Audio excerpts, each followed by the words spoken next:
Hello, everyone, and welcome to Bookish Babbles, the podcast where we reread our favorite books and chat about them. I'm your host, Alyson, and without further ado, let's get started.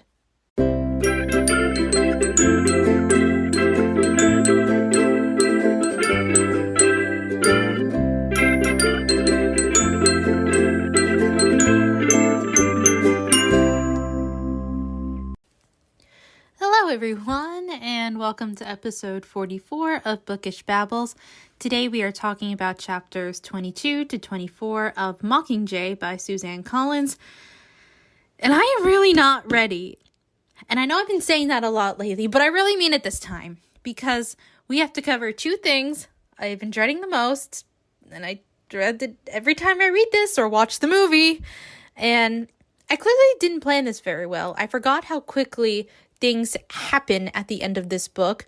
I thought we'd at least, we wouldn't have to deal with these two moments at the same time, like on different weeks. But no, we have to do this at once because I've already established my 3 chapters a week pattern and there's no going back. Anyway, any other random life updates I have while I procrastinate? Oh, I saw Phantom of the Opera, guys! I went to New York and saw Phantom of the Opera before it closed. It was amazing. Excuse me. I'm currently editing a very long vlog, because let's just say the vlog didn't go as I originally intended. It ended up being a New York / other stuff to do vlog, so be on the lookout for that on my YouTube channel. Anyway, I'm currently reading Ruinous Fate for my book club. I'm still on Chain of Iron because I'm, clearly putting off the pain of Chain of Thorns.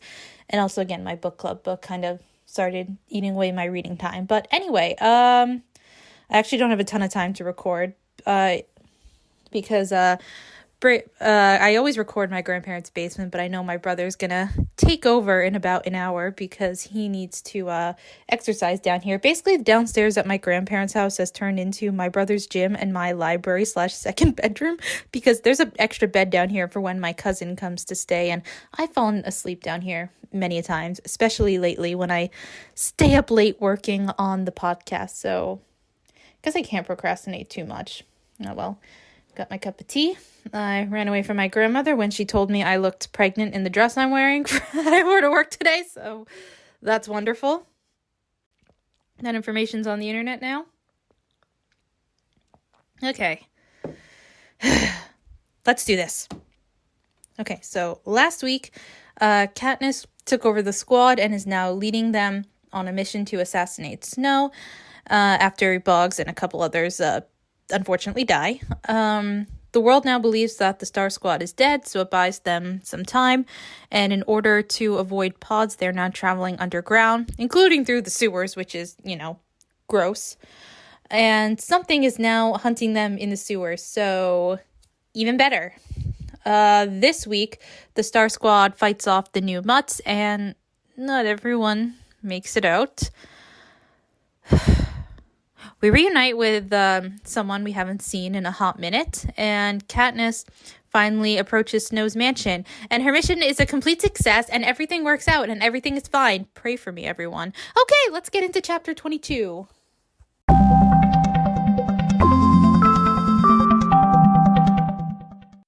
Okay, so as Katniss puts it, the grace period has ended, because apparently Snow got impatient and probably sent people to look for the bodies of the Star Squad sooner than he said he would. Either way, the mutts are now loose in the sewers and hell-bent on finding Katniss, and even Peeta's whispering her name. Kind of creepy. And I'm not even going to think about how the fuck Peeta seems to have some kind of psychic link to these mutts. I don't know, maybe something to do with the whole tracker jacker hijacking. I don't know. Either way, Katniss is rightfully freaked out and does think about shooting him because she's worried he's, about to attack her. Much like how right before taking out the berries at the end of their first games, Katniss was ready to attack Peeta thinking he was gonna, stab her first or something. But of course he wasn't going to. He gets up and tells Katniss to run, much like... Okay, I was interrupted. Brady came to exercise much sooner than expected. So I have no idea where I left off. It's fun. But it's good. I read more of my book, so... And ate some scallops Bubba gave me, so it's all good. Where were we? Oh, yeah. PETA waking up, telling Katniss to run. Anyway, so Katniss, after, PETA gets up and is like, hey, Katniss, run, save herself. Katniss comes to the very logical conclusion that she does not, in fact, have to shoot PETA. That he is very much on her side, and the group gets ready to take off. And Katniss, being who she is, tells the others that, now may be a good time to split up, because it sounds like the Mutts are only after her, but everyone else protests, of course. Even Cressida and her camera crew refuse to leave Katniss, despite the fact that they are only armed with cameras and clipboards. Finnick does give his spare gun to Castor. They unload the blanks from PETA's gun, fill it with real bullets, and then give it to Pollux. And Gale and Katniss give their guns to Masala and Cressida since they have their bows.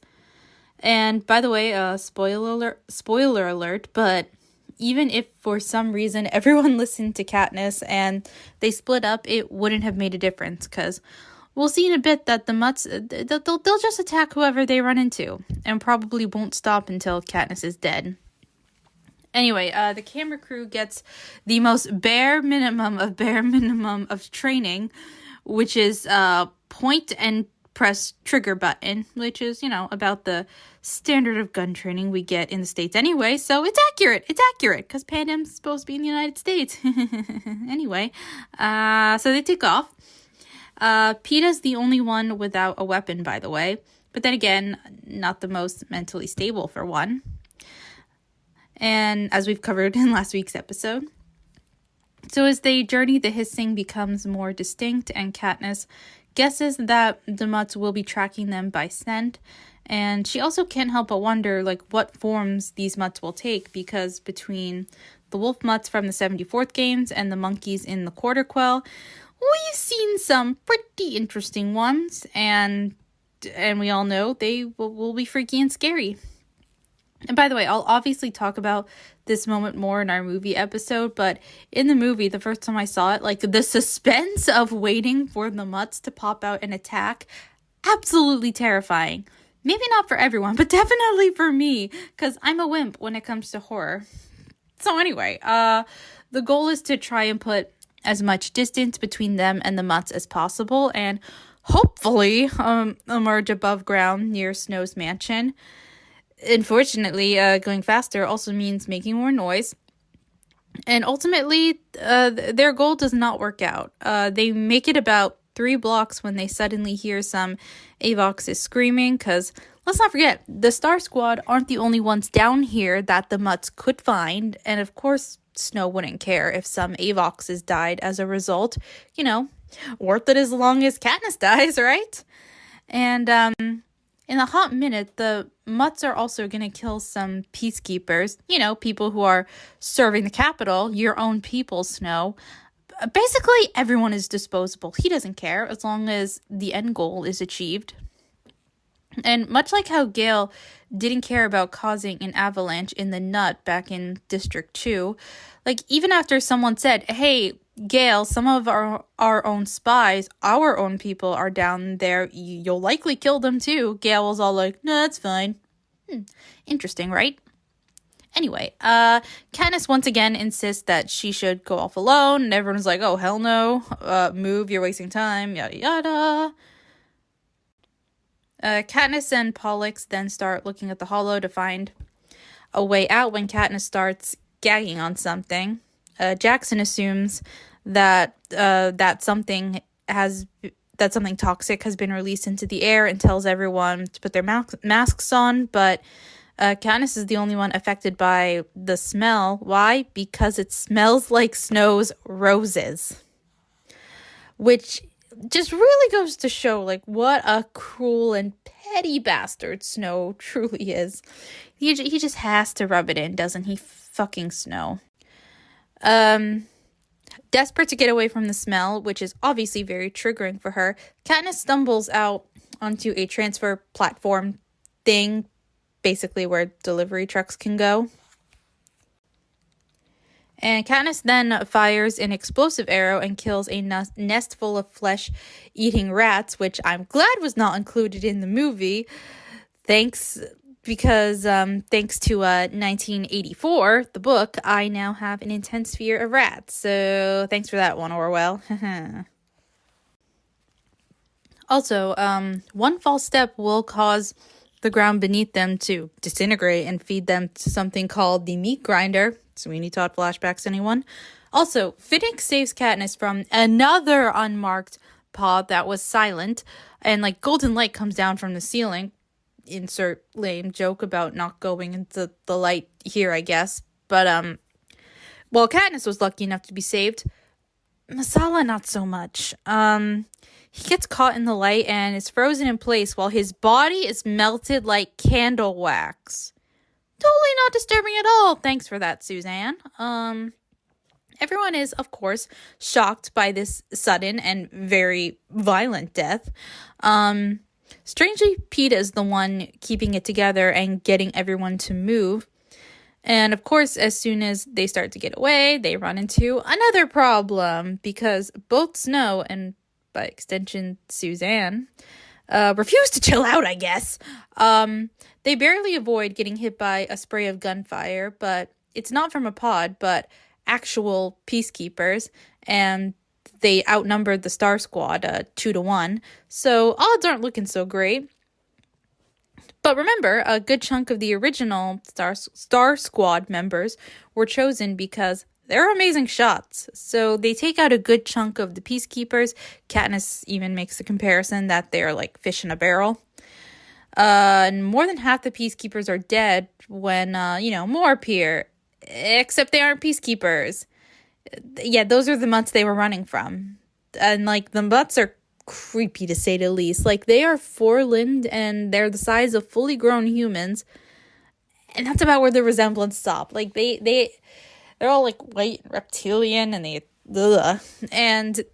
attack the peacekeepers and, ripping them apart with their teeth. So if they're alive or dead, I hate these mutts. They're so creepy. Ugh. And like I said earlier, Snow doesn't seem to care if the mutts attack his own people. Like, I can't remember if the mutts attack peacekeepers in the movie. We'll find out soon anyway. Mockingjay Part 2 is the movie I rewatched the least amount of times. So once the mutts have their fill of peacekeeper, they move on to chasing the Star Squad, on all fours, mind you, which just makes them even creepier if you ask me. And I'm not sure why, but in the movie, the mutts vaguely remind me of the Demogorgon in Stranger Things. Speaking of which, I can't wait for season 5, but I'm also terrified about what's going to happen to everyone. Okay, we're talking about the Hunger Games, not Stranger Things, Alyson. Okay, Katniss leads the squad off the platform. She then fires an arrow, setting off the meat grinder pod to try and stop the mutts, but who knows, because these mutts, the mutts she's encountered in the past could jump pretty far, so who knows what these guys can do. Katniss tells Pollux to forget the mission, find the quickest way out, no time to check the hollow. Pollux leads them to the main sewer, which, again, let's just say it's gross. I don't want to go into too much detail, but basically it's gross, poisonous, and if you fall in, don't expect to come out. They cross a narrow, low-key, slippery bridge to a ladder that's their way out. And this is around the time when Katniss realizes that Jackson and League One are no longer with them. They had stayed behind at the grinder to hold back the mutts. Guess the grinder couldn't stop them entirely. Katniss naturally wants to go back for them, but Holmes tells her, don't waste their sacrifice and keep going. And just as he's telling her this, the mutts are in view, catching up to them. Yay. Gale shoots an explosive arrow, ripping the far side of the bridge from its foundation in order to delay the mutts. Doesn't help them from, throwing themselves in the foul sewer water in order to get to Katniss and the others. So everyone opens fire from there. And by the way, the mutts can be killed, but can also keep going with dozens of bullets in them. So yikes. And this is around the time Katniss starts to get a better look at the mutts, and this passage right here is really good. It says, but it's not their numbers that make my hands shake so. No mud is good. They are meant to damage you. Some take your life like the monkeys, other your reason like the tracker-jackers. However, the true atrocities, the most frightening, incorporate a perverse psychological twist designed to terrify the victim. The sight of the wolf mutts with the dead tribute's eyes, the sound of the jabberjays replicating Prim's tortured screams, the smell of Snow's roses mixed with the victim's blood, carried across the sewer, cutting through even this foulness, making my heart run wild, my skin turn to ice, my lungs unable to suck air. It's as if Snow's breathing right in my face, telling me it's time to die. Creepy, to say the least, and needless to say, Katniss is going a little crazy with these mutts, which is, of course, Snow's intention. When a mutt Katniss shoots gets a little too close for comfort, her squad flings her to the ladder and orders her to climb. Only person ahead of her is Pollux, which is the right decision. Always save Pollux first. They make it to another platform, and there's a second ladder to climb. Katniss then helps pull Pollux and Cressida up to safety, but so far, they're the only two to follow. Katniss then starts, back down the ladder to help the others, and accidentally kicks someone. Disappointingly, it's Gale. Gale tells her to go, and there's no hope in helping anyone else. And right below Gale, Finnick's clinging to the ladder. So basically, if Finnick had just gone ahead of Gale, things would have turned out different. Katniss may have been devastated, but we all would have been happier in the long run for it. And okay, I'm just gonna read from here to the end of the chapter. God damn it. There's a human cry from below. Someone's still alive, I plead. No, Katniss, they're not coming, says Gale. Only the mutts are. Unable to accept it, I shine the light from Cressida's gun down the shaft. Far below, I can just make out Finnick, struggling to hang on as three mutts tear at him. As one yanks back his head to take the death bite, something bizarre happens. It's as if I'm Finnick, watching images of my life flash by. The mast of a bow, a silver parachute, Mags laughing, a pink sky, Beatty's Triton, Annie in her wedding dress, waves breaking over rocks. Then it's over. I slide the hollow from my belt and choke out, Nightlock, Nightlock, Nightlock. Release it. Hunch against the wall with the others as the explosion rocks the platform and bits of mutt human flesh shoot out of the pipe and shower us.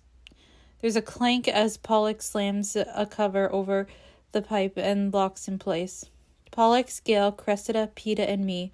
We're all that's left. Later, the human feelings will come.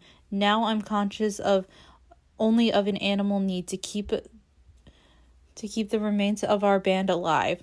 We can't stop here. Someone comes up with a bandage. We tie it around Gale's neck. Get him to his feet. Only one figure stays huddled against the wall. Peeta, I say. There's no response. Has he blacked out? I crouch in front of him, pulling his cuffed hands from his face. Peeta. His eyes are black like pools, the pupils dilated so that the blue irises have all but vanished. The muscles in his wrists are hard as metal. Leave me, he whispers. I can't hang on. Yes, you can, I tell him.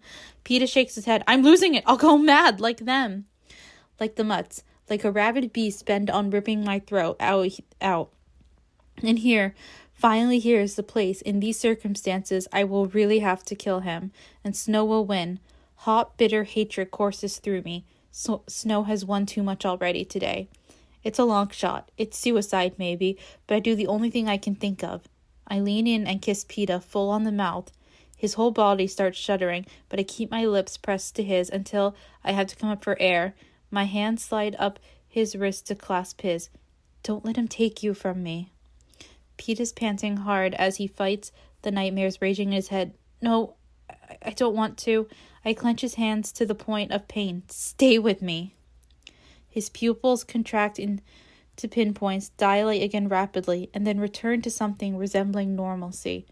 Always, he murmurs. I help Peeta up and address Pollux. How far to the street? He indicates it's just above us. I climb the last ladder and push open the lid into someone's utility room. I'm rising to my feet when a woman throws open the door. She wears a bright turquoise silk robe embroidered with exotic birds. Her magenta hair, fluffed up like a cloud and decorated with gilded butterflies. Grease from the half-eaten sausage she's holding smears her lips.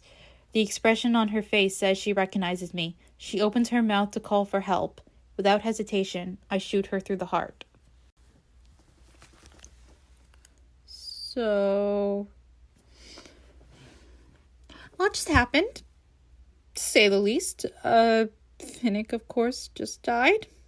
But at least Katniss saved him by giving him a quicker death, I guess. Rather than just being torn apart by the mutts. And I understand, this is a story about war, about how bad it is, and devastating deaths are bound to happen, because they happen to people in actual war, and killing off a character like Finnick, who is so universally loved, it kind of makes us understand the pain. Now, obviously, I'm not comparing this to a real-life scenario, but at the very least, it can help readers who've never experienced anything like this, empathize and understand at least a little bit. And that, some wounds from war and some losses you don't quite ever get over. And I mean, in this fictional scenario, Finnick is one of the fictional deaths I will never get over. And what makes it even more awful yet so real is just how quick it happens. I remember reading this book for the first time and not really realizing he was gone because it happened so fast. And I already sometimes have a hard time picturing what's happening during battle scenes the first time I read a book anyway.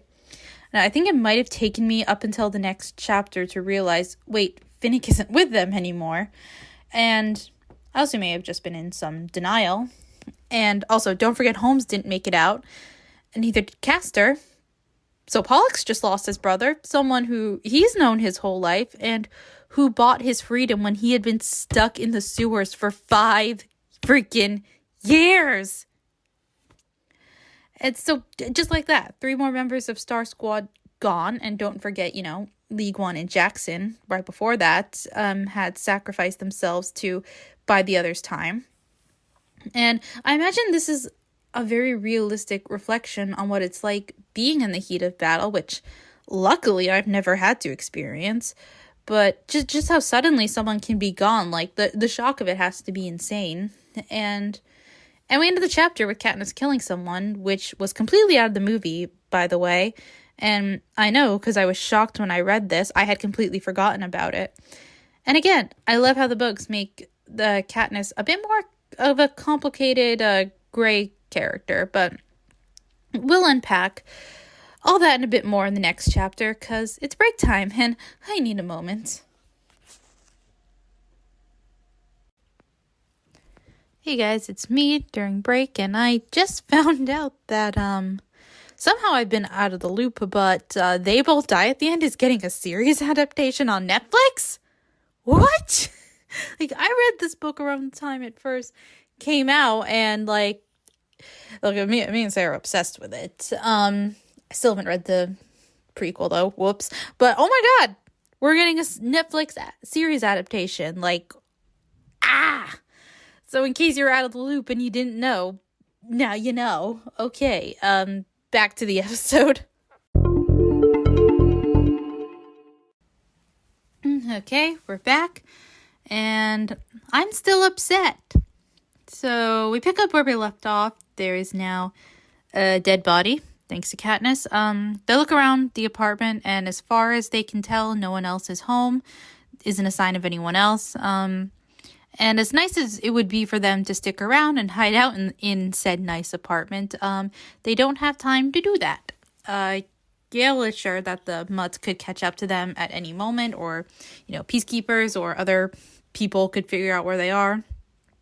And Katniss looks out the window, and instead of seeing a street full of peacekeepers, she sees a bunch of citizens, and they have now made it to the part of the city that hasn't been evacuated. They don't have the Hollow anymore, of course, but it's unlikely they could activate any pods with this many citizens. But then again, almost wouldn't put it past Snow at this point. But luckily, Cressida knows the area and tells them that they are not far from the mansion. The squad overall not in their best shape. Gale's losing a lot of blood from the neck wound that hasn't been cleaned yet. Peeta's sitting on a sofa, biting down on a pillow, understandably going just a wee bit crazy. And Pollux is understandably having a mental breakdown because, remember, along with Finnick and Holmes, his brother also just died. And Cressida's holding it together, but she's clearly exhausted, and Katniss is currently fueled on hate, which I understand. Doing things out of hate and or spite, it's a powerful thing. Okay, so they then raid the dead woman's closet to find clothes to wear, since, they can't just walk out on the streets as they are. Kind of would be a dead giveaway.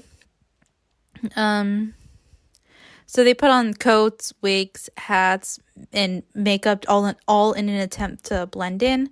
When Katniss sees Peeta's bloody wrist, she takes out the key to free him, but he insists that he needs to keep them on since they give him something to focus on, which he especially needs now in order to, not slip away into an episode. So Katniss, she lets it be. And luckily, since it's cold out, they can layer up, help conceal their weapons better, and they also have to change shoes. Though the biggest challenge is, of course, somehow concealing their faces. Like Pollux and Cressida, they run the risk of, running into any old friends or acquaintances who would obviously recognize them. Gale has, he has a good chance of being recognized since he's known throughout Panem as being Katniss's cousin. And as for Katniss herself and Peeta, they have the most recognizable faces in the country, so they have to put on the most makeup. And Cressida even wraps scarves around their mouths. And as soon as they make it to the streets, they're met with a flurry of snow, and Katniss overhears people talking about, hunger, rebels, and also her. And I imagine they don't have very nice things to say about her, because I'm sure Snow is pushing out media that doesn't paint Katniss in the best light. And they take cover under a block when some sirens go off and an emergency report comes on the television screens. And it shows, the Star Squad's faces, including Finnick and Castor, because they don't know yet who died. Cressida knows somewhere they can go, but not ideal, but it's their best option. So they walk toward an area with some small shops. Cressida starts babbling in a high-pitched voice about, how fur undergarments and how important they are in the cold weather. And what do you know, they end up at a shop with mannequins wearing furry underwear. The place doesn't look open, but Cressida marches through the front door. There are fur pelts everywhere, and they're the only people in the shop. And Cressida approaches someone who's sitting in the back, the shop owner, and the strangest person Katniss has ever seen. And Katniss describes this person as, she's an extreme example of surgical enhancement gone wrong. For surely, not even in the capital could they find this face attractive. And it's Tigress. I'm still sad that Finnick's gone, but I'm glad we get to see Tigress again at least. I've missed her because, of course, we haven't seen her since Ballad, and clearly a lot's happened to her since. And it is just so crazy reading this now because, pre-Ballad of Songbirds and Snakes coming out, Tigress was a character who was kind of almost a background character. I mean, she obviously has an important job in the story here because she hides Katniss and the rest of the Star Squad survivors, when they're in desperate need for a place to hide. And it gives us a glimpse into the network of spies and allies Plutarch has in the capital. So it's good world building, but we had no idea who this person was and just how significant her helping Katniss truly is. Like, if you had told me 5 years ago that the Tiger Woman who had helped Katniss in Mockingjay was President Snow's cousin, I wouldn't have believed you. I would have said that's a crazy crackpot theory, would make an interesting fan fiction, but no way could it be canon. Well, here we are now, and this is part of the reason why I'm now more inclined to believe that Greasy Sage just might be Lucy Gray, because, if the Tiger Lady can turn out to be a Snow, then anything is possible. I also wonder, is it possible that Cressida knows who Tigress is? I mean, like, who she really is? Because even Katniss, she recognizes Tigress, since Tigress had been a famous stylist for the Hunger Games, but left when Katniss was still pretty young. But, Katniss obviously doesn't know this is Snow's cousin. Otherwise, she would have a very different reaction to the whole situation. So, did the general public in the Capitol know that the president, has a cousin who was a stylist for the Hunger Games? And I imagine Tigress was one of the founding stylists. She did, after all, repair Lucy Gray's dress in the 10th Games for interview night before stylists were even a thing. And since Coriolanus obviously helped mold the Hunger Games into what they are, and then once Tigress and Snow's relationship falls apart, and she's essentially exiled from, elite society, does she just become the black sheep that no one talks about?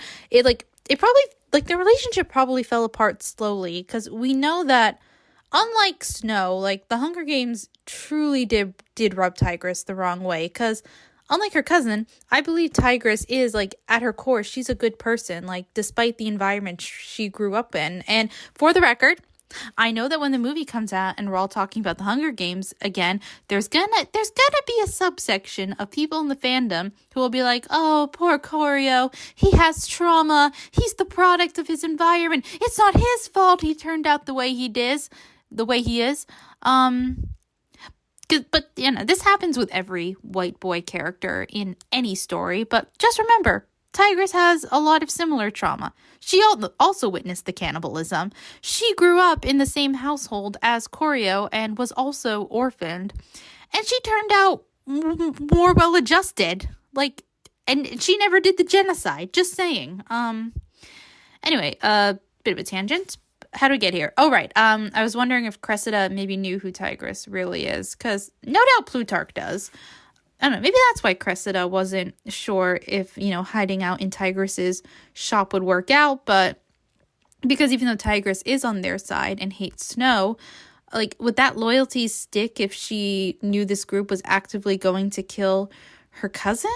Because after all, they are still family despite everything. Growing up, her and Coriolanus, they were essentially siblings. And as someone with a little brother, and, our age gap is similar to Tigress and Snow's, I'm very protective of my brother. And my first instinct is to look after him, And sheltering people who would harm him goes against everything of who I am. So I can see why Cressida would maybe still have some doubts regarding Tigress. I don't know, maybe I'll make a poll. Do you think Cressida knows Tigress is Snow's cousin? If you're listening on Spotify, you'll be able to access the poll. Anyway, where were we in the book? Cressida approaches Tigress, says her name out loud, and Katniss recognizes her as a stylist from when she was young. And she wonders if Tigress had been born with that name or if she just adopted it later in life. Well, we know the answer now. Katniss decides to reveal herself to Tigress. And interestingly enough, Tigress also hisses at Katniss like Buttercup does. Because I imagine Tigress is having a lot of complicated feelings right now. And I do wonder, because we know, obviously, that Snow sees a lot of Lucy Gray in Katniss. I wonder if Tigress sees any of Lucy Gray in Katniss too. I wonder if Tigress was also watching Katniss's games and thinking, okay, this is driving my cousin batshit crazy. Okay. But either way, Tigress lets them hide in her secret basement, and I just have to read the passage and the exchange that happens between Katniss and Tigress here. Everything about the situation screams trap. I have a moment of panic and find myself turning to Tigress, searching those tawny eyes. Why is she doing this? She's no Cinna. someone willing to sacrifice herself for others. This woman was the embodiment of capital shallowness. She was one of the stars of the Hunger Games until she wasn't. So was that it then? Bitterness, hatred, revenge? Actually, I'm comforted by the idea. A need for revenge can burn long and hot, especially if every glance in the mirror reinforces it. Did Snow ban you from the games? I ask. She just stares back at me. Somewhere her tiger tail flicks with displeasure. Because I'm gonna kill him, you know. Her mouth spreads into what I take for a smile. Reassured that this isn't complete madness, I crawl through the space. Oh my god. Like, there's so much that can be read into that scene, and like so many ways to interpret it, because again, before we didn't know who Tigress was, there wasn't much we really thought about, but now it's like, oh, that reaction, there's so much more to the scene. And I wonder, like, part of me wonders, like, because again, it's hard to wrap my head around, like, someone you used to love so much, and now you're just okay housing people who plan on killing him. But I wonder, like, in her head, if Tigress has decided that, I don't know, the Koryo she grew up with is just, you know, metaphorically dead to her. Because I imagine that this is the only way she can cope with, well, everything. I mean, even at the end of Ballad, in a way, Coriolanus has decided he's not the same person, because throughout the book, the narration, because it's told in third person, the narration calls him Coriolanus. He's called Coriolanus in the narration the whole time, but then in the epilogue, it switches to Snow, so symbolizing him becoming a different person. So I think at some point, like, Tigress maybe decided, like, this isn't her Koryo anymore. I don't know. It's just fascinating to think about. And also, this is my headcanon as to why Tigress did such extreme surgery on herself. Like, maybe at first she did a few, you know, minor alterations here and there because, you know, it was the cool thing to do. And she was a stylist, something that, you know, something like that would be expected of her. And then, you know, as the games keep going and things keep getting worse and the cracks in her relationship with her cousin start to get bigger and, you know, he got more evil, she got more alterations as a way to cope. And maybe some self-hate mixed in, because she hates that she's part of something like this. Because Katniss speculates, since maybe she taking the alterations too far, she was fired because of that. But Tigress was fired by Snow personally. Obviously, you know, since they are cousins, it was very personal, not just about her looks. And I imagine that once she and her cousins were no longer speaking and she lost her job, like, Tigress was feeling pretty low, and then, you know, really went deep with the alterations. I have a lot to say about Tigress, guys, because I'm invested. Like, I know people want a Finnick or a Haymitch book, which I'm totally not opposed to, by the way. But the two characters I would love a book about are Mags and Tigress, because also, like, Tigress could have easily met Mags, because, you know, Mags won the 11th games. But I've talked about why I want a Mags book before, but imagine a book about Tigress, because last time we saw her was toward the end of Ballad. Now it's like 60-something years later. A lot has happened, and as much as we love the districts, I want to see more of what goes on in the capital, especially, you know, with all the secret rebels. It'd be really fascinating. Anyway, focus, Alyson. There's a lot to cover today. Where are we? I don't know anymore, but hold, please. Okay, so the Star Squad is now hiding in the secret basement. Under most circumstances, when characters have a secret basement, I'd be concerned. But not in this case. Though I know Katniss is still feeling a bit on edge. Because, you know, the only way they can be found at this point is if Tigress betrays them. And while we know Tigress can be trusted after reading Ballad, you know, plus the confidence Plutarch seems to have in her, to Katniss, Tigress is a complete stranger, so I understand why she feels on edge. But again, they don't have any other options. So they use the pelts down there to set up a bed for Gale, because he looks like he's about to collapse, because, you know, he still has a bloody neck wound. I say just leave it, but I'm sure he'll be fine. But apparently the characters don't agree with me. because they clean his wound and Katniss sews it. Rather reluctantly because, as we've established, she doesn't do well when it comes to treating wounds and just sick people in general, because she's not her mother or sister. But unfortunately for her, she's the most qualified to treat Gale's wound.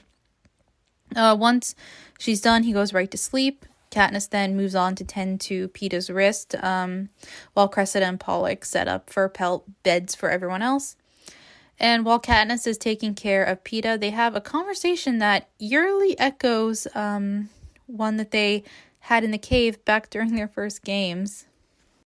So it starts with Katniss saying, "You've got to keep them clean.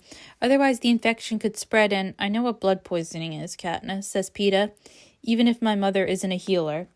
I'm jolted back in time to another world under another set of bandages. You said that same thing to me in the first Hunger Games. Real or not real?" "Real," he says. "And you risked your life getting the medicine that saved me?" "Real," I shrug. "You were the reason I was alive to do it." "Was I?" The comment throws him into confusion. Some shiny memory must be fighting for his attention, because his body tenses as his newly bandaged wrist strain against the metal cuffs. Then all the energy saps from his body. "I'm so tired, Katniss." "Go to sleep," I say. I love these two so much. Anyway, so Peeta still insists that Katniss shackle him to one of the stair supports, because she can't imagine him being comfortable, but he still passes out. And they decide that there's no point setting up a guard, and everyone goes to sleep. Katniss is dreaming about trying to get home to District 12, Effie Trinket traveling beside her. I miss Effie. Katniss trying to ditch her, but Effie insisting that they have to stick to a schedule, and schedule makes no sense. Then again, dreams rarely make any sense. And somehow Katniss is more drained from that dream than her usual nightmares. When she wakes up, it's late afternoon, and Cressida is the only person awake. And after drinking some water and eating a can of beef stew, Katniss finally has a moment to digest everything that's happened, because, 8 members of their squad are now dead within 24 hours. But it still doesn't quite feel real, because, it feels like, surely Finnick will walk in the room at any minute. And same Katniss, same. Katniss is also understandably starting to have some serious self-doubts about her decision to lead everyone on this mission, since it was pretty impulsive and stupid. But she still is a 17-year-old girl. Like, most of us at that age make some pretty dumb decisions in hindsight, because our brains are not fully developed yet at that point. But she was also a little low-key desperate not to go back to Coin, which I think might have factored into her decision to go on this mission. If Boggs told me with his dying breath not to go back or don't trust them, I would probably do something desperate and impulsive too. When everyone wakes up, Katniss confesses that she had been lying about the special mission. It was all a ruse. There's a moment of silence before Gale's like, yeah, Katniss, we know. And Katniss is like, well, of course you know, Gale, but not everyone does. And then Cressida's like, Jackson totally didn't believe you, by the way. And she just trusted Boggs, and he clearly wanted Katniss to go on. And this confuses Katniss, because how could Boggs know what she wanted to do? It's not like she told him, except she did. Because back in command, when she agreed to be the Mockingjay, which feels like forever ago, one of her conditions was to kill Snow, so Boggs knew what she wanted, and he supported her. I love him. This doesn't seem to help Katniss feel better, like, knowing that she didn't trick the rest of the squad, that they willingly went into this, because, complete disaster. Though Gale offers the point of view that the mission has been successful. After all, they've infiltrated enemy camp, showing that the capital's not invincible, that the defenses can be breached, and thrown the city into a little bit of chaos trying to find them. And Plutarch is likely very thrilled, because this all makes great TV. And Cressida and Gale, they keep saying a series of encouragements to make her feel better. Even Pollux nods along, supporting what they have to say, which just really goes to show what an incredible person Pollux is, because he could easily blame Katniss and be bitter toward her. I mean, after all, her decision to lead them on this mission led to his brother's death, but he's still supporting her because he recognizes that Katniss isn't some malicious person and he has empathy for her. Ugh. But then when Peeta speaks, his words actually seem to reach her. So this is what Peeta says when Katniss asks for his opinion.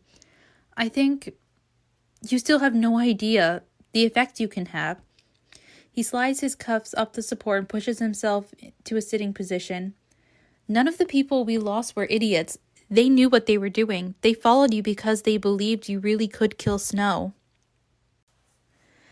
I don't know why his voice reaches me when no one else's can, but if he's right, and I think he is, I owe the others a debt that can only be repaid in one way. I pull my paper map from a pocket in my uniform and spread it out on the floor with a new resolve. You guys, even in the state he is in, Peeta still knows exactly what to say. Even when he is in a state of questioning his reality and memories and doesn't maybe quite know Katniss the way he used to at this point, he still says the thing she needs to hear the most. You can't convince me the two of them don't belong together. Ugh. And Peeta was right. The others, yes, even the ones who died, they knew what they were doing. They knew the risks. Because Finnick, as much as we love him, he's still a person who can make mistakes. He had the chance to turn around and leave the squad, but he chose to go on this mission, knowing that Katniss was lying about the legitimacy of it, and he chose to take the risk despite having a wife waiting for him. And also, did he know if she was pregnant at this point? Or if he ever knew? I don't know. I like to think that if Finnick knew Annie was pregnant, he wouldn't have gone on such a risky mission. He would have done anything to make sure that he got back to her. Or at the very least would have made sure he got on the ladder before Gale, but we'll never know. Anyway, I just went on this whole tangent because I know there are people who probably blame and crucify Katniss for Finnick's death. And say that his death was 100% her fault. Because I've been on the internet and in fandoms long enough to know the kinds of arguments that people will have, especially toward women characters. And don't forget, guys, Snow was the one who released those mutts. Gale was the one who got on the ladder before him. All this to say, Finnick knew what he was doing. He made his choices. Don't take his agency away from him, like Snow tried to do many times. Anyway, so newly inspired by Peeta, Katniss takes out her paper map, tries to figure out where they are, what to do from there, with Cressida's help, of course, because she's the underrated queen of the Star Squad. So they are now walking, So they're now walking distance from the city circle and Snow's mansion. They're about 5 blocks, and they don't have to worry about pods since they've been deactivated in the area to protect the residents. And they determined that the best thing to do is to get Snow in the open, and then, Katniss or someone will be able to get a clear shot. And Katniss even pitches a plan to let herself get captured, and Snow would come out for it, and he would want it to be as public as possible, so ideally outside, and they could shoot him. But, this plan gets shot down because it requires a very specific set of circumstances to happen, and many things could go wrong because he could just televise it from inside the mansion. It'd still be public. And plus, just in general, getting Snow outside is rather challenging since, Finnick spilled the tea on all the people Snow poisoned.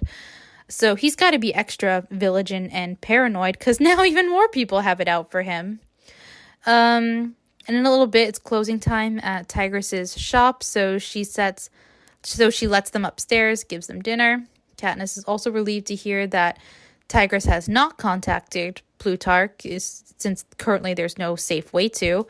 Gives her more time to think of a cover story to give him and Coin. Katniss tries to offer some of their extra food to Tigress, but Tigress says no, she doesn't eat much, and even then only raw meat, just like she did in Ballad. when she and her family had next to nothing. Ugh, why is this book so good at making me emotional? Anyway, when they eat dinner, they watch the Capitol News. Bounties are, of course, offered for information leading to their capture, and emphasize how dangerous they are, showing them exchanging gunfire with peacekeepers, and they do tribute to the woman Katniss killed, whose name we never learn. Later that night, they try to brainstorm a plan again, but they don't come up with anything. And after going to sleep, Katniss does wake up in the middle of the night. I spend too much time on TikTok. It's ruined my brain. Anyway, and Katniss overhears a conversation between Peeta and Gale, and, I can't blame her for eavesdropping. I'd do the same thing. And also, was anyone else reminded of that scene in Eclipse the first time they either read or watched this scene? The scene where Edward, Bella, and Jacob are camping out in the mountain, and when the boys, think Bella's asleep, they start having a conversation about her. Like, this gives the same energy, and probably didn't help that, it was at the time when I read this book for the first time, I had been previously, fixating on the Twilight series. So, yeah, it totally gives off those vibes. This is a classic YA staple tropey scene. And I have to read it now because I don't make the rules. That's just how it is. Thanks for the water, Peeta says. No problem, Gale replies. I wake up 10 times a night anyway. To make sure Katniss is still here, asks Peeta. Something like that, Gale admits. There's a long pause before Peeta speaks again. That was funny, what Tigress said about no one knowing what to do with her. Well, we never have, Gale says. They both laugh. It's so strange hearing them talk like this, almost like friends, which they're not, never have been. Although, they're not exactly enemies. She loves you, says Peeta. She's as good as told me after they whipped you. Don't believe it, Gale answers. The way she kissed you in the quarter quell, well, she's never kissed me like that. It was just part of the show, Peeta tells him, although there's an edge of doubt in his voice. No, you won her over. Gave up everything for her. Maybe that's the only way to convince her that you love her. There's a long pause. I should have volunteered to take your place in the first games. Protected her then. You couldn't, says Peeta. She'd never have forgiven you. You had to take care of her family. They matter more to her than life. Well, it won't be an issue much longer. I think it's unlikely all three of us will be alive at the end of the war. And if we are, I guess it's Katniss's problem. Who to choose? Gale yawns. We should get some sleep. Yeah, I hear Peeta's handcuffs slide down the support as he settles in. I wonder how she'll make up her mind. Oh, that I do know. I can just catch Gale's last words through the layer of fur. Katniss will pick whoever she thinks she can't survive without. Anyway, that's the end of the conversation and the chapter, so break time.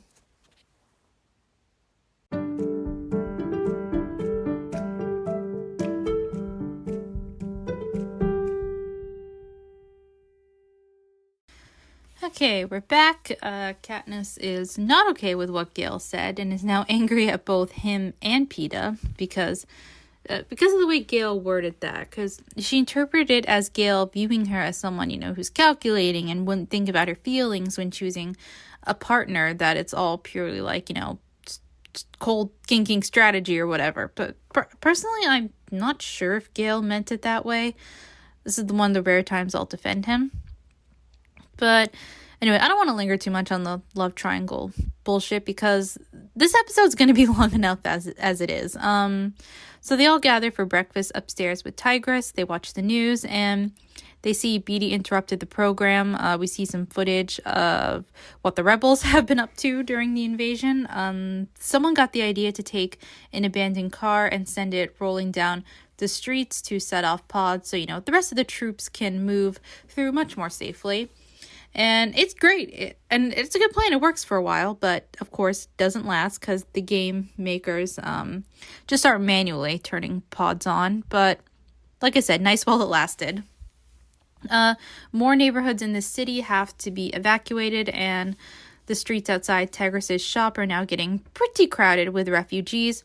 Most head toward the city center. Katniss notices that some are prepared and layered up, while the more panicked ones had left their home with almost nothing but the pajamas they had been wearing. The Star Squad goes back to hiding downstairs for the day, and Tigress goes out to spy / learn more about what's going on, because, her face isn't currently on any wanted posters. She doesn't return until about 6 o'clock, which gave Katniss and the others plenty of time to panic and worry.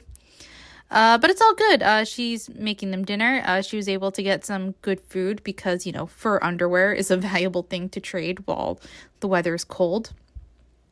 Also, people aren't exactly opening their homes to the refugees. Peacekeepers have to go door to door and basically force people to host the refugees so that, no one freezes to death from sleeping outside.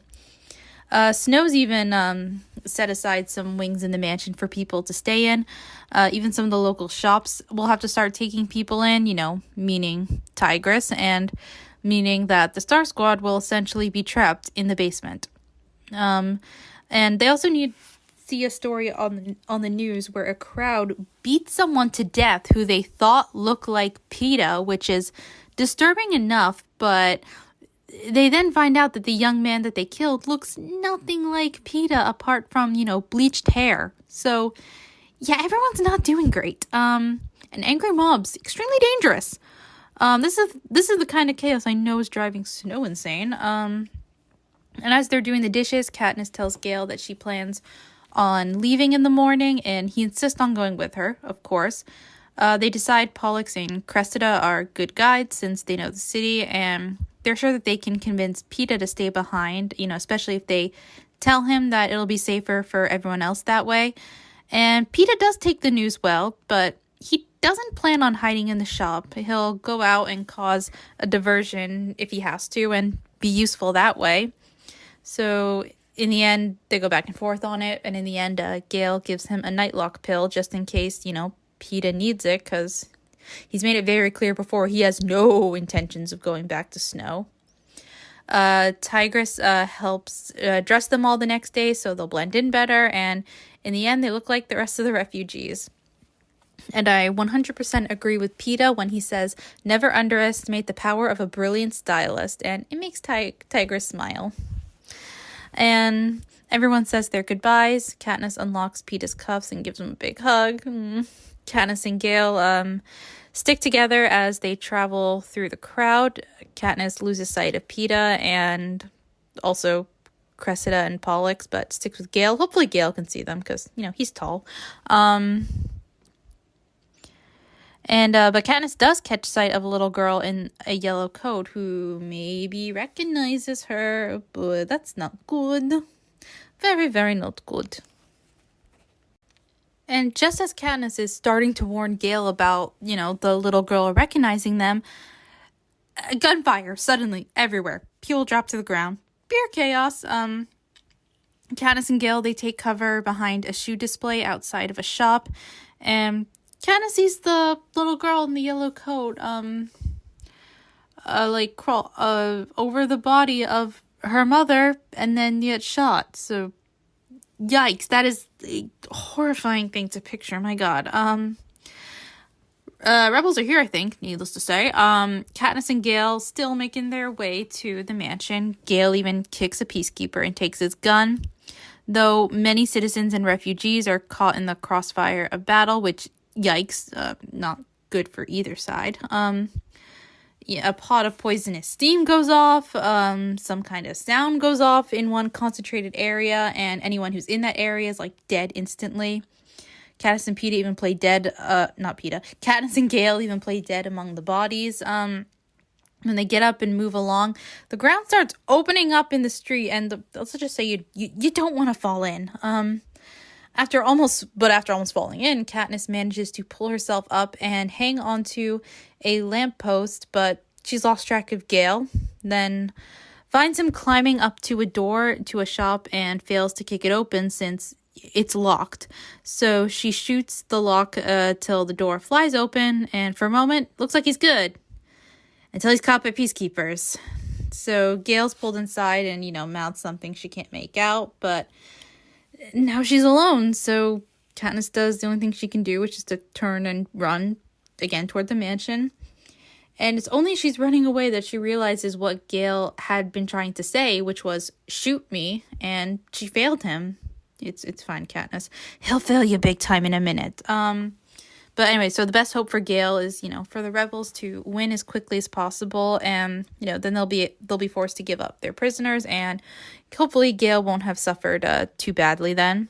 Well, hopefully for Katniss, maybe not for me. Anyway, Katniss makes it to the mansion and notices that a group of children are kind of like penned off closest to the mansion, and they're guarded by peacekeepers, not with their families, interestingly enough, and they're not being let inside either, because if this really was about protecting the children, they would have been brought inside right away.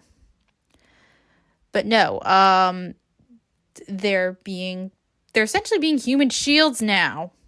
Pretty sure this could be a war crime. But someone crashes into Katniss. She smacks up against a flagpole, and she uses the rope to climb up and avoid being trampled by the crowd. And from there, she can see the rebels closing in, and Katniss expects to see, pods start to go off, but that's not what happens. God damn it, I have to read the end of this chapter. A hovercraft, marked with a capital seal, materializes directly over the barricaded children. Scores of silver parachutes rain down on them. Even in this chaos, the children know what silver parachutes contain. Food, medicine, gifts. They eagerly scoop them up, frozen fingers struggling with the strings. The hovercraft vanishes. 5 seconds pass, and then about 20 parachutes simultaneously explode. A wail raises from the crowd. The snow's red and littered with undersized body parts. Many of the children die immediately, but others lie in agony on the ground. Some stagger around mutely, staring at the remaining silver parachute in their hands, as if they still might have something precious inside. I can tell the peacekeepers didn't know this was coming by the way they are yanking away the barricades, making a path to the children. Another flock of white uniforms sweeps into the opening, but these aren't peacekeepers. They're medics. Rebel medics. I know the uniforms anywhere. They swarm in among the children, wielding medical kits. First, I get a glimpse of the blonde braid down her back.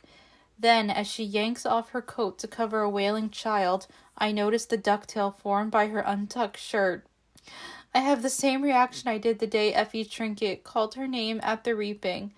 At least, I must go limp because I find myself at the base of the flagpole, unable to account for the last few seconds. Then I am pushing through the crowd, just as I did before, trying to shout her name above the roar. I'm almost there, almost to the barricade, when I think she hears me, because for just a moment she catches sight of me. Her lips form my name, and that's when the rest of the parachutes go off.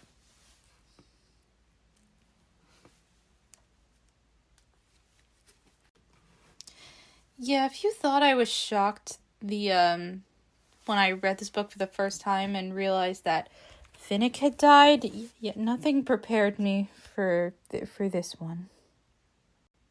I mean, first of all, just all the callbacks to the first book, specifically, the reaping when, Prim's name gets drawn.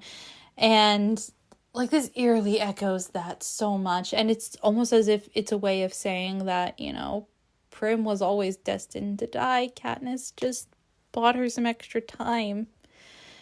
And, all the effort Katniss went through to keep Prim alive. Oh my god, it is... Okay, this is sad. It's bad enough I had to go in depth with Finnick's death and everything, but okay, we'll cover this next week and just everything. That's gonna be a lot emotionally for me and Katniss, obviously. Anyway, pull yourself together, Alyson. You're doing a podcast.